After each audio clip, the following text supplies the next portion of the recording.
The Halifax real estate, is it hot or is it not? So I know I'm going to throw you for a loop, right? You had all this prepared, and I'm going to go right off script because that's what I do, right? You took my script away from me, so I can't even try to follow it. Okay, that's all good. So let's talk about the market and where it was in 2024. Are you surprised that out of the 4,400 homes that sold, that 52% of them were below asking? No, not at all. Tell me why. Well, we're returning to balanced market conditions. And I think even back at the peak, what I estimated was going to happen was that we would see a correction to national levels of affordability and then stabilize. And I think that's exactly what happened. We reached, I'm not going to call it a peak market value because I believe it's going to continue increasing in a sustainable way, but we reached a normal affordability level compared to the rest of Canada, and now we're going to match them. So when we reached that, the market started stabilizing, and it's not in a balanced market condition, and I don't think it's going to go to a balanced market condition, but I think it's going to remain in a seller's market just slightly above balanced. Yep. And that's, like, if you look at historically 20 years of data, houses normally sell at 98% of Yes. list to sale price ratio. We're returning to that, and that's a really healthy thing for both buyers and sellers. I agree, and but it was almost $41,000 was the average price drop. So when I'm doing my stats, I look at the original list price and then what it sold for, not at what the price was when it got an offer. Same. So at $41,000, the average price point, is that agents not doing their homework or sellers having different expectations? What do you think the reason is for that? Well, I think there's two different markets we need to talk about. One would Okay. be below 700, 800, area dependent. The further out from the city you go, the more that price will shift a little. And that higher end, the $1 million plus properties, the $1 million plus properties, I think are shifting towards a buyer's market and seeing a lot Yes. of price reductions. The lower end, I don't think is seeing as many price reductions. And I think the price reductions we're seeing are a result of inaccurate listings, and it's a blend of things. There are some homes that are overpriced due to condition, due to other factors, and there are some homes that were priced optimistically, shall we say. I don't think the average listing that's priced accurately is seeing very many price reductions before it sells. No. And if you're looking at a property, let's say sub 700, and it's been on the market for 90 days, what's the thought process going through your mind? It's overpriced. Okay, and if you're talking to buyers, what are they saying? What rhetoric are you getting from them? Oh, they're saying it's overpriced. I mean, a lot of times too, like when you're in a peak market, what you'll see is the best home on the street sells for 600. Yep. And the worst home on the street sells for 590. But that home that sells for 590 needed $30,000 worth of work to bring it up to 6. So statistically, it looks like a price reduction, but I would argue it's not even a price reduction in those cases. It's a return to normality, where if your house needs work, buyers are sensitive to the work that's required. Oh, I know. And so you have to be accurate in your pricing.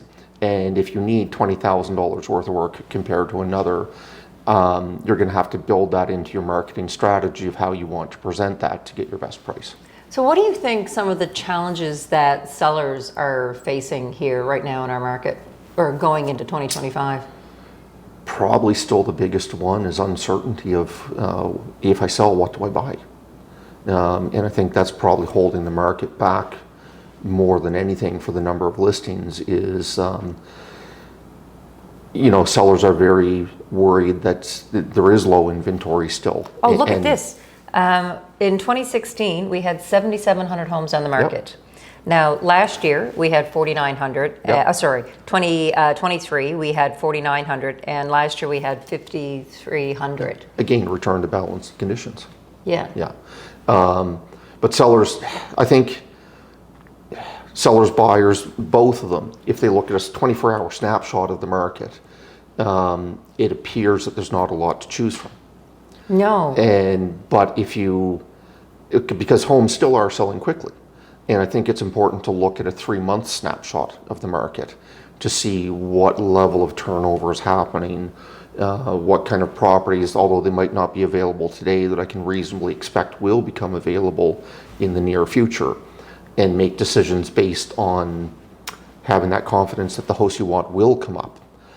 When it does come up, you'll have to be prepared and ready to move quickly, which in today's market does usually mean selling before you buy. We're seeing a return of SOBP offers, but it's still not. Yes, I know. Isn't that crazy? Well, no, it's game balanced, healthy. I know. But it's still hard to get an accepted SOBP compared to if you've already sold and are prepared to buy. But, so I think it's giving the buyers that sense of confidence that the home they're looking for will come up, that there are listings coming. now, what's funny when you talk about sale of buyer's property, the acronym SOBP, I take them all day long as a listing agent. Sure. But when I'm in the buyer role, I don't want to do it. Yeah. Like, I just want I want a seller, sorry, I want a buyer who has to sell their house, get your home on the market, get an offer, and then start looking. Well, I mean, a lot of sellers probably hesitate to take an SOBP. I'm not sure there's really a downside to it. There is Like no you said, downside. You've got a buyer who is hoping to close, but if a second buyer comes along in a stronger position, stronger ability to close, as a seller, you get to take it. Yes. As a buyer, if I find the home I want, I'm at risk of being bumped. I know, that's why I don't like doing it. As a buyer, I think it's more important to have everything lined up that you can get the home you want, and actually close. For the seller, yeah, sure, take an SOBP. That the market's still good, they probably will sell, and if you get a better offer, you get a better offer. I know, so it's 6 of one, a half dozen the other, right? So I am all about taking them, just not writing them, which is odd. I just want to talk about the market and some of the initiatives that were put in place. So one of them being the deed transfer tax. You know, if I'm coming from Ontario and I'm not moving here for 6 months, so I'm going to charge you, you know, an extra 5%. Yeah. Is that really necessary now? I'm against the deed transfer tax in general on principle. Taxation should be fair and equal. Deed transfer tax is a way from the money for the government to get money from a limited number of people that do not have any political clout in any given year. So to me, I think the deed transfer tax should be a flat fee for everybody. Absolutely. Absolutely. The amount of money the government makes from the deed transfer tax does not make or break our budget. It should just be an included item. And if my taxes go up $10, $100 a year, I would much rather pay $100 a year than pay thousands when I need to buy. And you think about the affordability issues facing buyers today, the last thing they need is another hurdle to face to be able to buy. Yeah. I would like to see that removed in general. Not even talking about the 5%, just talking about deed transfer tax in general. The 5% out of province, same thing. I don't think it has any real substantial impact. It's just the government looking at it as a source of money.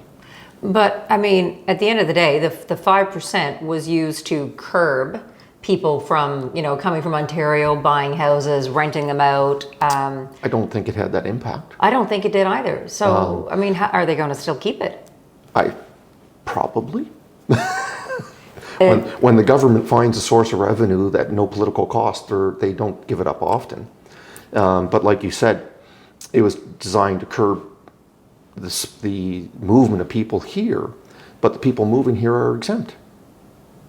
So if you're actually moving here and exempt from it, well, then it's not doing its intended purpose. No, it was only if you haven't moved, within 6 months? Within 6 months. Yeah, I just, you know, when I look at, especially the rental rates, when, you know, they were, you know, below 1%, it made sense for someone from Ontario who had little Johnny going to university, and you couldn't even get in, like the residences were full, you know, to go buy a condo. But now you're slapping on the 6.5%.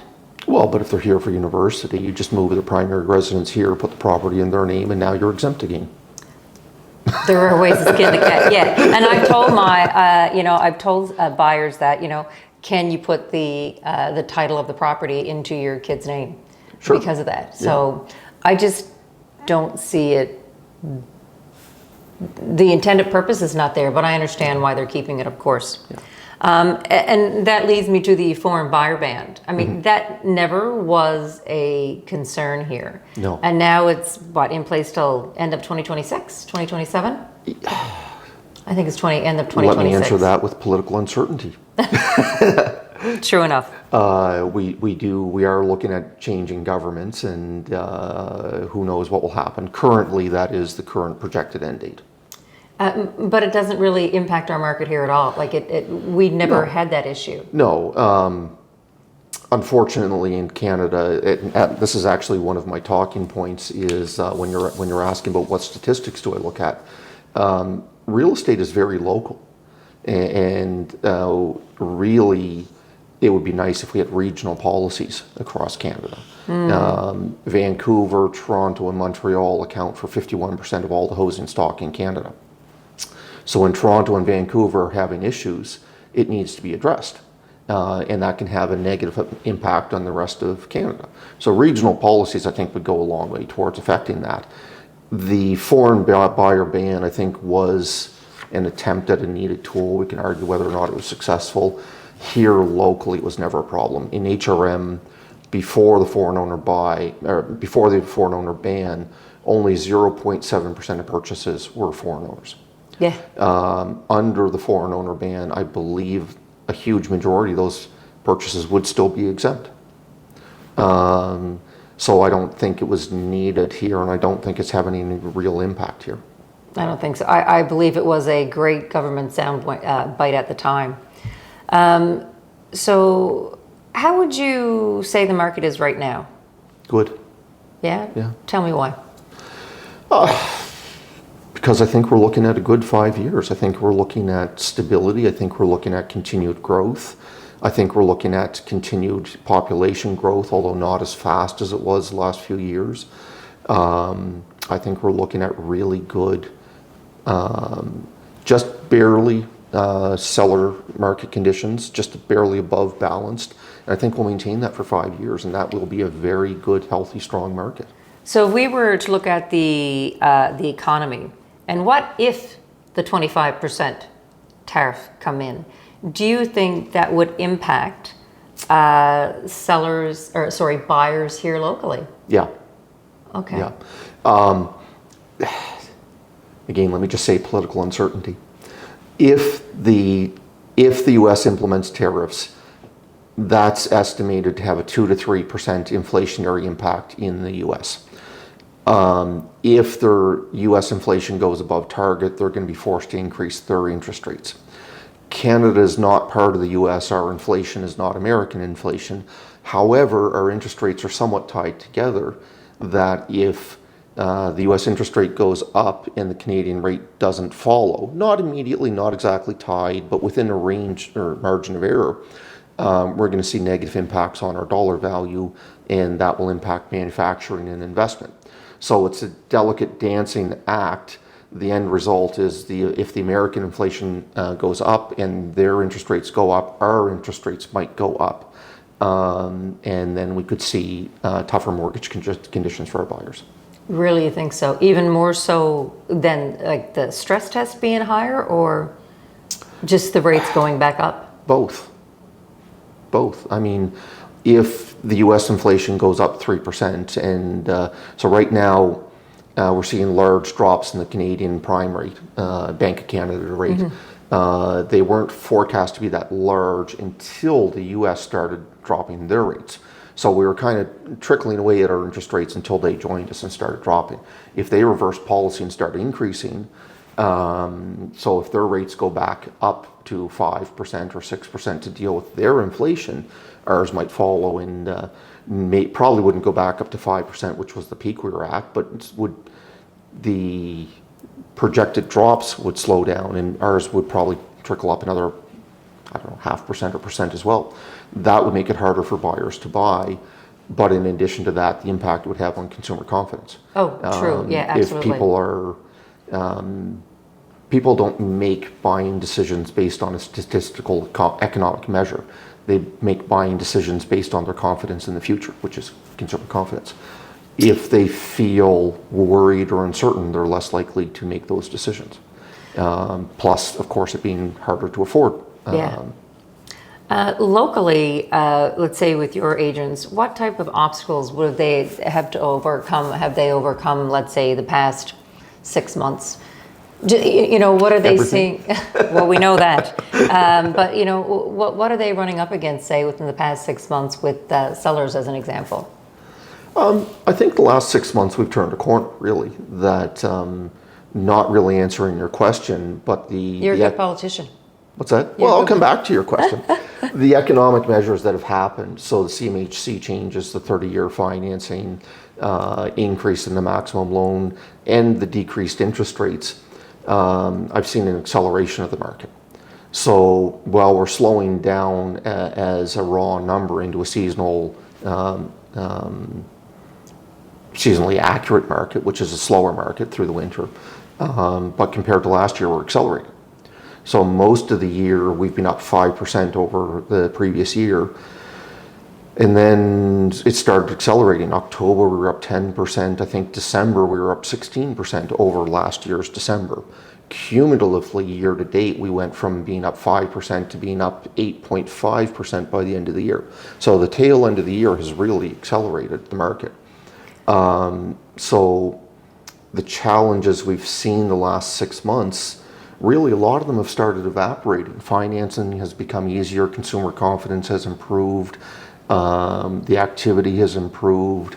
I think a lot of 2024, we were dealing with low consumer confidence due to the high mortgage rates in 23 and feeling the impact of them. When they started decreasing, a lot of people expected an immediate impact, and we didn't see that. We finally started seeing it. So a lot of the challenges have kind of started solving themselves with the acceleration of the market. What I think the difficulty that I would have seen over the year are, maybe seller expectations. Oh, don't get me wrong. I'm not saying it's easy. No, it's still a difficult market, but it's an improving market. yeah, and what's interesting, when I see, I said the opening, the market's hot, it's not.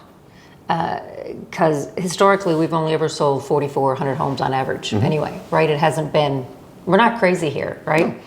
And although we have more of a population, we do have less inventory, there's still no sense of urgency from most buyers.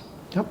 And, I get frustrated when I see, oh, time to list your home now, the market's really hot, and well, it's far from that. It's nothing like that. And so I believe we give the sellers a false sense of hope sometimes, not all the time, but I get frustrated when I see that. Because there are homes that are expiring. There are homes. The average time on days on market now is 41, I think, for 2024. Yeah. But there's homes that sit on the market for 6, 7, 8 months that still aren't selling. If the market was really good, that property would be gone. Yeah.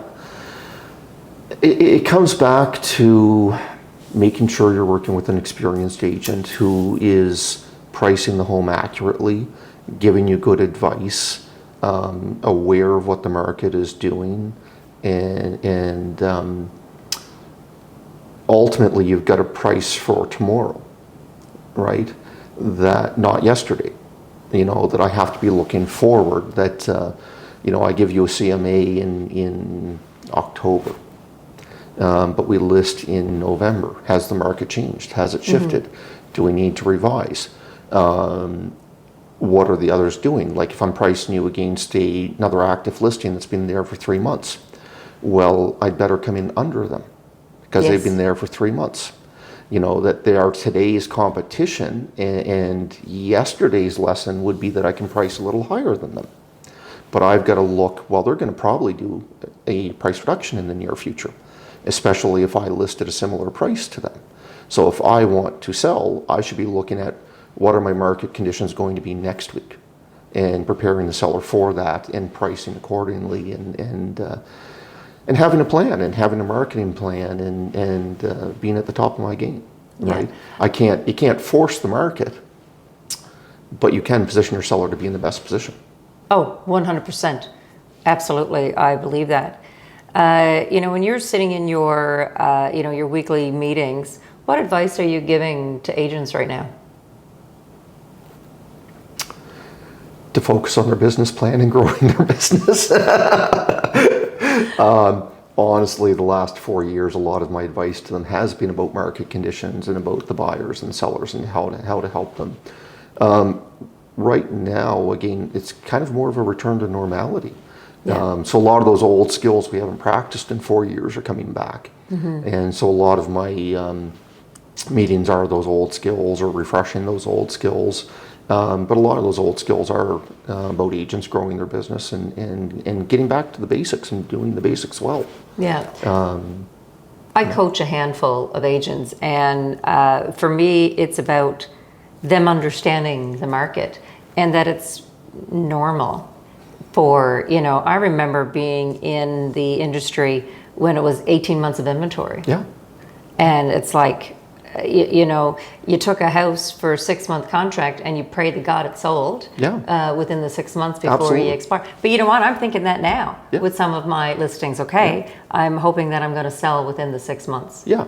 The market is so but those are those unpredictable. old skills and the basics of instead of having one listing that you sell in 24 hours, how do I carry 6, 10, 12 listings to ensure that I sell one per month? Yeah. And those old skills of communication plans with your sellers, weekly updates, weekly progress updates, to ensure they understand the market and that you're working on their behalf. Yes, possibly price reductions. Certainly being prepared to negotiate with buyers when they do come to the table. All of those things we haven't seen in a few years. Oh, I know, but it's it's there and it's relevant. And you talk about carrying inventory. I remember in 2014, I had 53 listings, and it was crazy because you had to balance, and you got to keep your sellers happy. And it is understanding the market. And again, we are still in a seller's market because there's definitely the lack of inventory, but people aren't we have a buyer mentality. Yeah. And, I'll get to it. There is no sense of urgency for the most part. Yeah. I don't know. I mean, for me, I like educating my clients. I like, instead of talking price, talking strategy. Yes. And I make them my partners in what strategy we're going to use to market their home. And then they're able to better understand the outcome of the strategies and how the market is responding and how we should respond to the market's response, as opposed to focusing just on price. And by making them more involved in the process and more educated and aware of the process, I find that's a much easier way to carry listings and to keep sellers realistic and happy and pleased. Yeah, I think communication, especially in our upcoming markets, because I don't see a big difference in our market this year. Barring political uncertainties, I see continued improvement. I think. I don't think we're going to sell 6,000 homes. No, but I think we're going to see our numbers continue to improve. Yes. And the volume continue to improve, and the prices continue to climb. So each year, I always banked on a 2% increase. When I'd sit down and talk to my clients, so 2 to 3%.